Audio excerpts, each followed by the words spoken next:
Muito boa tarde, você internauta, produtor rural que nos acompanha ao vivo no site Notícias Agrícolas. Estamos de volta com os nossos boletins e o destaque neste momento é para o setor sucroenergético. Vamos falar um pouco mais sobre as movimentações do mercado de açúcar, das bolsas externas e também do mercado de etanol. E para isso a gente conversa então agora ao vivo com o Maurício Murucci, que é analista das safras e mercado. Maurício, muito boa tarde, obrigado pela sua presença mais uma vez com a gente aqui do Notícias Agrícolas. Muito boa tarde, Jonathan. Eu que mais uma vez agradeço o convite de vocês aí para falar aqui no site Notícias Agrícolas, né? Prazer é nosso, Maurício. Bom, queria que você começasse falando um pouco para a gente sobre as movimentações do mercado de açúcar, né? Nesta terça-feira, porque a gente tem o petróleo recuando, né, hoje, até chegou a cair expressivamente em parte do dia. O açúcar também perde forças, né, acompanhando, é claro, o petróleo e também outras questões que eu queria entender contigo. De fato, o mercado do açúcar está mais enfraquecido nesta terça-feira das negociações entre Rússia e Ucrânia e também da questão da Covid pesando sobre o petróleo. O que mais movimenta o mercado hoje, Maurício? Bom, basicamente, Jonathan, o atual driver em Nova York, né, que é maio 22, ele está sob influência de dois vetores fortes, tá? Um vetor gráfico chamado topo duplo, que é uma figura gráfica de reversão de tendência muito conhecida no mercado. Ela é tão conhecida que ela gera até a expectativa autorrealizável, né? A pessoa está comprada, se forma essa figura de topo duplo, ela já espera uma reversão de tendência de alta e acaba vendendo. O detalhe é que qualquer figura de reversão de tendência gráfica, ela necessita do amparo dos fundamentos do mercado ao qual ela está inserida, né? Que é o que está acontecendo com o açúcar. Se a gente for olhar para os fundamentos do açúcar, nós temos a safra nova 2022-23 do Centro-Sul na véspera de entrar, na véspera de começar, né? O calendário começa em abril, mas nós temos usinas aí já desde fevereiro moendo, né? Desde a segunda quinzena de fevereiro, 9 usinas começaram a moer, né? A expectativa das safras de mercado era que 15 usinas entrassem em atividade na segunda metade de fevereiro, mas entraram 9. Para março, nós desde lá do início do ano, né, temos a expectativa de 20 usinas entrando em atividade em março. Na primeira metade de março, 10 já entraram. Tá? Se outras 10, o mesmo número de usinas que entraram na primeira metade entraram na segunda, a gente vai ter nossa expectativa confirmada. Ou seja, a safra está iniciando de forma lenta, mas ela está iniciando. A safra nova vai iniciar no calendário em abril, já com nível de moagem e atividade bem robusta. Ela não vai começar do zero em abril, né? E lembrando que essa safra nova é uma safra de recuperação. Nós temos aí, safra passada, 520 milhões de toneladas de cana, e para a safra nova, agora que começa em abril, 560 milhões de toneladas de cana, né? Então, os fundamentos retificam, né, o que a figura gráfica de reversão de tendência chamada topo duplo está mostrando ao mercado. Claro que, né, Jonathan, eu diria que 75% do peso da queda de hoje se dá por esses dois motivos. Os outros 25%, aí tem o detalhe que você comentou, o petróleo está em queda hoje ele caiu 3%, né, no momento do fechamento. E ontem ele já caía outros 8%, né? Temos aí os novos surtos de Covid lá da China, né? Tem as questões da guerra da Ucrânia, tem todo esse detalhamento, mas somados esses outros vetores, eles dão aí em torno de 25% do peso. O que realmente está batendo é, como eu disse agora há pouco, essa figura gráfica aí de topo duplo, né? Que seria uma espécie de um M informado no gráfico, né? E os fundamentos, que estão realmente impactando o açúcar aí nesse curto prazo. Com certeza, excelente análise, Maurício. De fato, então, olhando todo esse cenário que você pontuou para a gente, né? A gente tem o mercado do açúcar com tendência mais enfraquecida, então, pelo menos no médio prazo, até o médio prazo, Maurício? Eu diria que pelo menos as próximas 2 semanas aí são de quedas, né? Quedas bem mais intensas do que nós observamos hoje, né? A tendência é que o preço vá para 17,40, 17,50 E hoje, recém, nós saímos a faixa de 19 para 18, né? 18,90, 18,95, alguma coisa assim. Então a gente tem um longo caminho de queda ainda pela frente. Sim, é importante a gente falar, né, Maurício, que então a tendência é de queda, mas o mercado neste início de ano quase voltou a testar, né, o patamar de 20 centavos de dólar por libra-peso que a gente tinha registrado no ano passado, né? Então, de alguma forma, o mercado veio de um cenário bastante positivo. Você consegue resumir isso pra gente, por favor? Claro, claro. Na verdade, esse retorno aos 20, eu diria até 21 centavos de dólar, né, Sim. por libra-peso, os 20 centavos estava lá para aquele ativo março 22, que já caiu, né? Mas aí para a gente pegar maio em diante, já pega 21, é um patamar até maior, até, né? E isso só aconteceu, Jonathan, eu vou comentar com vocês assim, a curiosidade desse ponto. Não foi pelos fundamentos do açúcar, foi pela guerra da Ucrânia. Uhum. Digamos, um evento muito excepcional no mercado, né? Eu diria até que é um cisne negro, digamos assim, fazendo uma referência àquele livro, né? Que Sim. fala sobre eventos muito impactantes no mercado que não são esperados e quando eles acontecem, eles dão uma reviravolta total no mercado, né? Então, nesse sentido, Jonathan, nós tivemos esse cisne negro, que foi a guerra da Ucrânia, um evento não esperado, mesmo que os Estados Unidos estivessem alertando, tem um monte de tropa aí na fronteira, as pessoas não esperavam que fosse acontecer o que aconteceu, né? Não fosse a guerra da Ucrânia, os preços já estariam lá nos 17, 18, 17, indo para 16 centavos há muito tempo, Jonathan, pelo menos aí uns 30, 40 dias, né? Até então, antes da guerra da Ucrânia, o mercado já se desenvolvia dentro de uma linha de tendência de baixa, né? Uma LTB, que ou seja, é uma tendência de baixa de longo prazo, que envolve 3, 4 meses, né? E o mercado estava dentro desse patamar aí de máximas cada vez menores, que formava essa linha de tendência de baixa, né? E quando ele ia se estabilizar nesse patamar, aconteceu a guerra da Ucrânia, o petróleo explodiu, né? Foi lá na máxima do período, foi para 139,70, quase 140 dólares, né? Aí o açúcar foi junto, né? O açúcar foi... E só tem um pequeno detalhezinho, Jonathan, antes que eu te passe aí para outra pergunta, é que está tendo um crescimento na demanda na Europa, né? As duas principais origens de açúcar da Europa é quem? Rússia e Ucrânia. Rússia e Ucrânia, Né? exatamente. Logo, as duas principais origens, ou seja, a gente está tendo uma redução na oferta muito grande, né? E também um aumento na demanda, porque as pessoas estão estocando alimentos, né? Por conta dessa incerteza aí. Então está acontecendo as duas coisas ao mesmo tempo. Está caindo a demanda, está caindo a oferta forte e está aumentando a demanda ainda que meio que gradualmente, né? Porque a demanda na Europa é muito inelástica, né, Jonathan? Tem que acontecer uma coisa muito grande para sair daqueles 18 milhões de toneladas anuais de demanda ali, né? Mas está crescendo. E claro, que no fundo o que bate mais forte no mercado é a redução na oferta da Ucrânia e da Tailândia por conta da guerra, do que um crescimento ainda que limitado, moderado, assim, né? Comportado da demanda. Sim, com certeza. Maurício, um ponto importante, né, que queria trazer para nossa conversa é a safra do Centro-Sul do Brasil, 2022-23, que está batendo aí a porta. A gente começa, de fato, oficialmente em abril, né, mas como você pontuou, já algumas unidades já devem ter iniciado os trabalhos. E as perspectivas que a gente conversava eram de uma temporada de recuperação, né? Ainda não plena, mas uma recuperação em relação aos níveis da safra anterior. Queria que você atualizasse os nossos internautas sobre as informações que você tem ouvido aí por parte dos clientes da Safras e Mercado, que você tem ouvido também por parte né, de envolvidos no setor sucroenergético. Bom, o que eu tenho comentado com nossos clientes de consultoria, né, Jonathan, que é um serviço que a gente tem, que a gente entra diretamente em contato com eles, quando a gente pega nuances do mercado muito importantes, né? O que eu tenho comentado com esses clientes aí é que está existindo uma recuperação muito forte no preço do etanol hidratado no Centro-Sul, né? Mas que o mês de abril é o último suspiro de alta desse etanol hidratado, desse movimento de alta.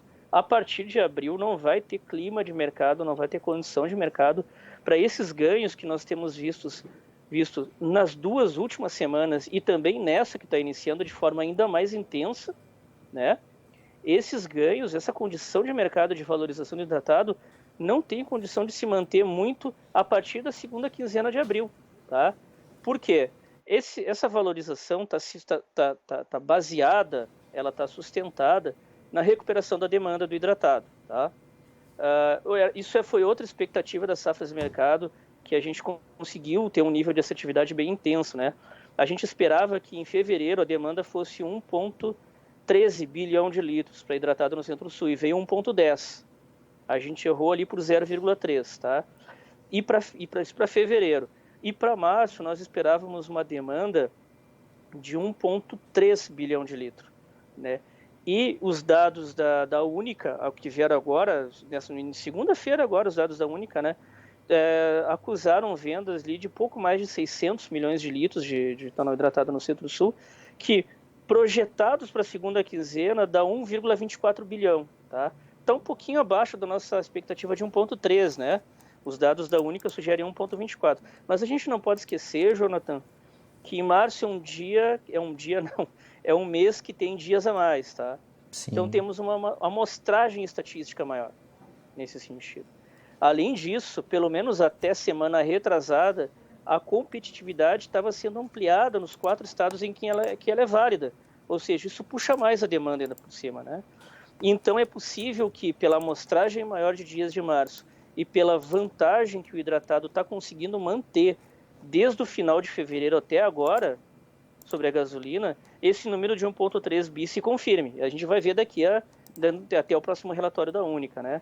Mas o detalhe é o seguinte, né, Jonathan? Essa alta nos preços que eu comecei agora o raciocínio está baseado nessa competitividade. Só que na semana passada, a ANP trouxe dados que mostraram um arrefecimento dessa competitividade, né?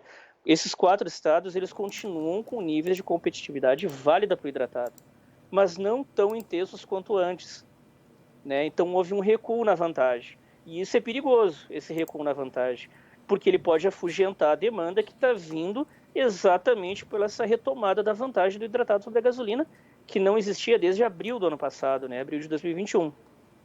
E isso sem falar que os dados do ANP são da semana, pegam valores referentes à semana passada. Nessa semana nós já tivemos ganhos muito fortes, ou seja, a perda de competitividade que nós vimos na semana passada vai ser repetida e ampliada nessa semana também, o que é mais grave ainda, né? Isso falando brevemente no lado da demanda, né, Jonathan? Então, pela demanda, está recuperando sim, mas os preços estão subindo muito e estão afugentando essa demanda que está sendo recuperada. Pelo lado da oferta, tem o calendário da safra, que é o mês que vem, em abril, que já vai começar aí com mais de 25 usinas em atividade, né, no mercado, quase 25, não, 29, quase 30 usinas. Ou seja, o calendário vai começar com 30 usinas moendo já.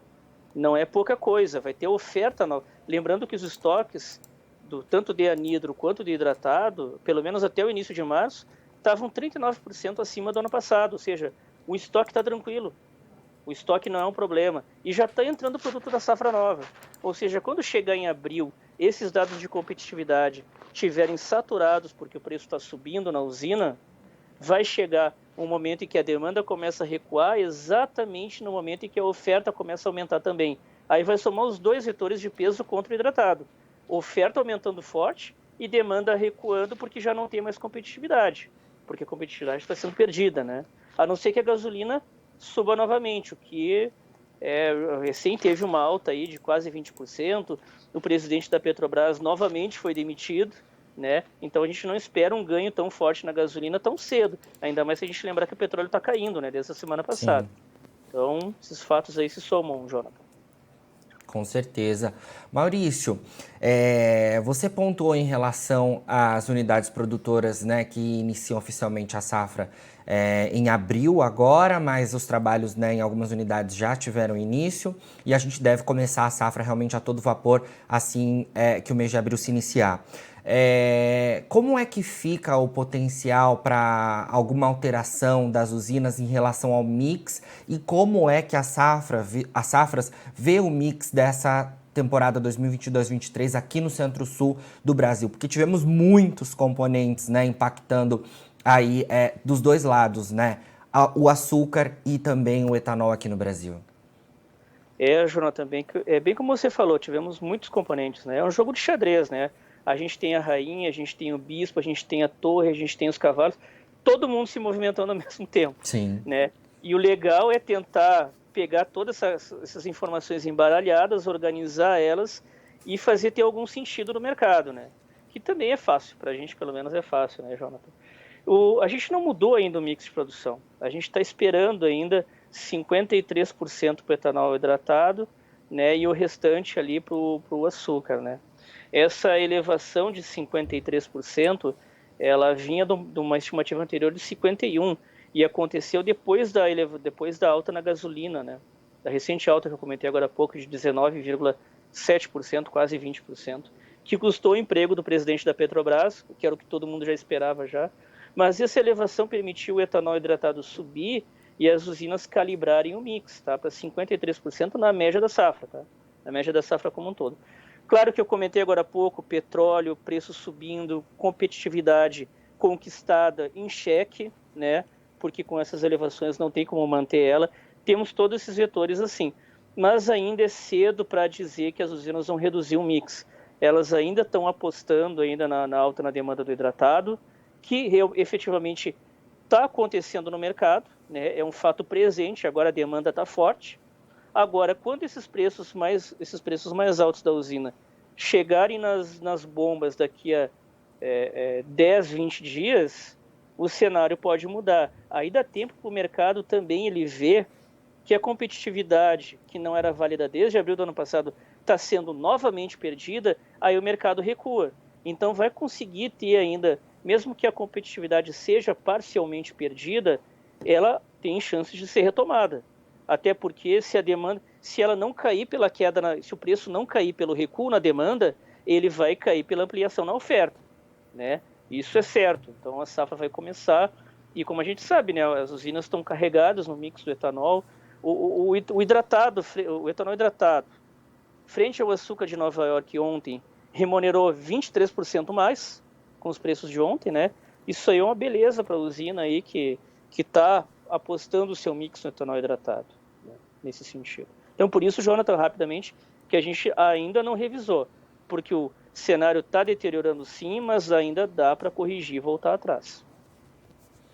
E tem potencial ainda para as usinas fazerem isso, ou elas estão fixadas em um patamar que não há chance disso ainda ser feito ao longo da safra? Como é que está isso, Maurício?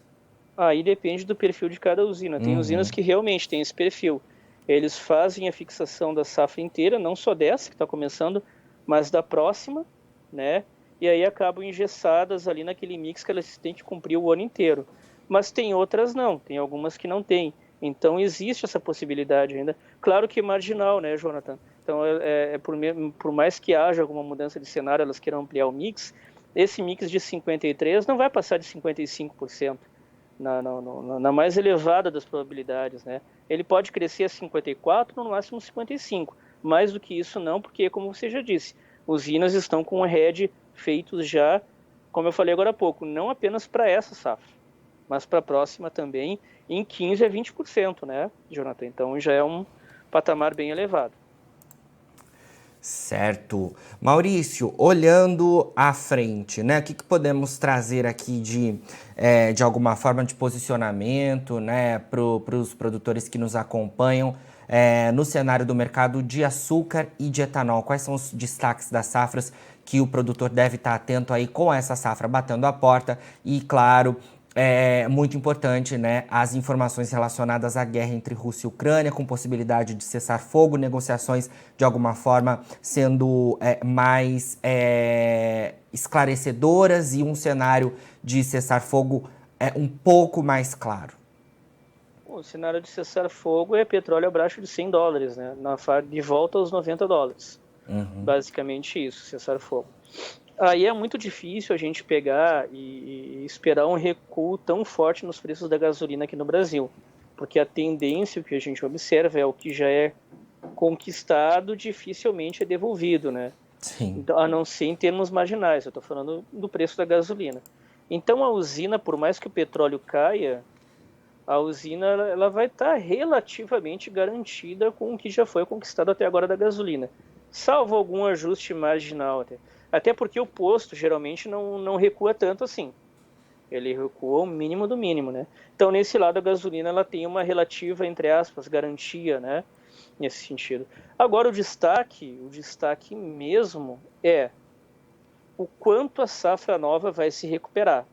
Porque existem muitos comentários no mercado, né? Existem não só safras de mercado, mas inúmeras consultorias privadas apontam uma recuperação na safra, tá? Não é só a Safras que fala isso.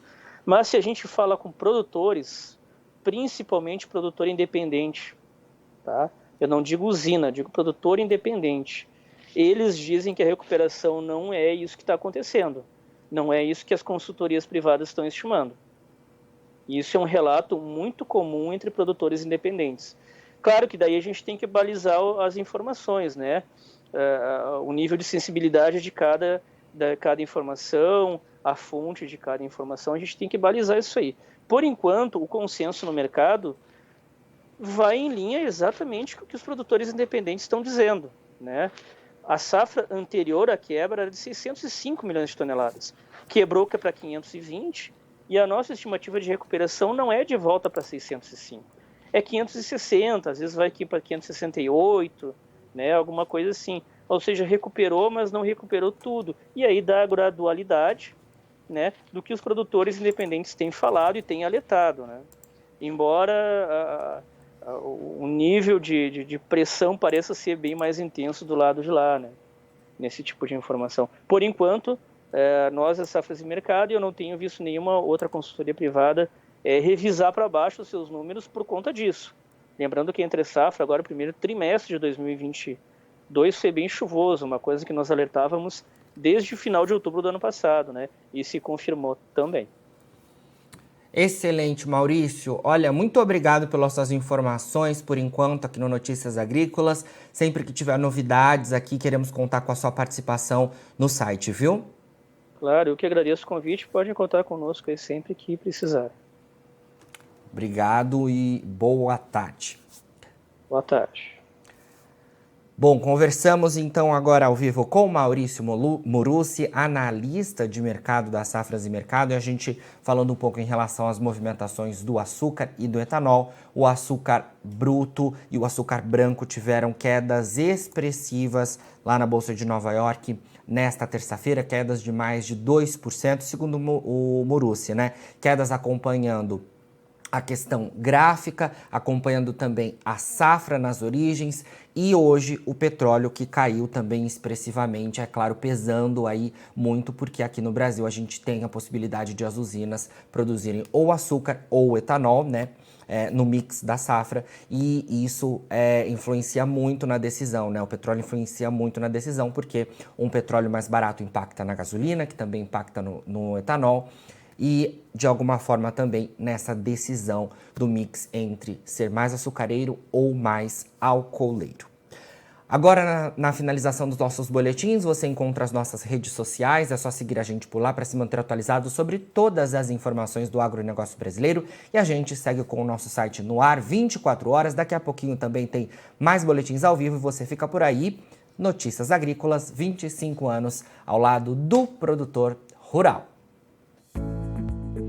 Participe das nossas mídias sociais no Facebook Notícias Agrícolas, no Instagram, @Notícias Agrícolas e em nosso Twitter, @Notiagre. E para assistir todos os nossos vídeos, se inscreva no YouTube e na Twitch Notícias Agrícolas Oficial.